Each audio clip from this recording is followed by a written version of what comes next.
Hello Primary One. I just thought I'd give you a wee update on the chickens, Stella, Rosie and Marmalade, and at the moment they're giving themselves a little dust bath and they love to do that, and it cools them down and it cleans up all their feathers, but unfortunately they dig big holes in my garden whilst they're doing it. Let's see. I absolutely love it. Oh. Well done, girlies.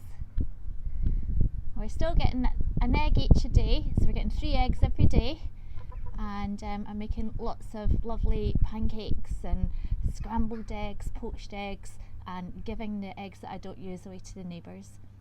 So when we get back to normal, the girls will be coming back to school and we can make our banana bread.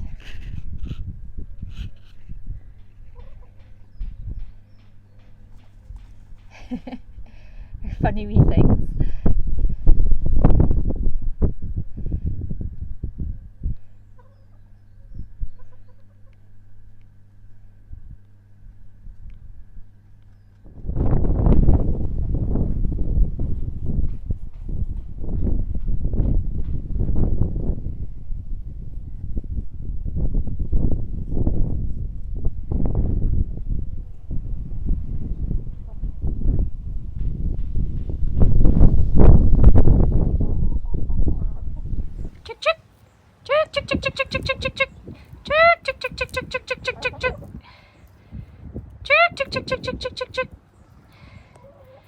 Come on, girlies.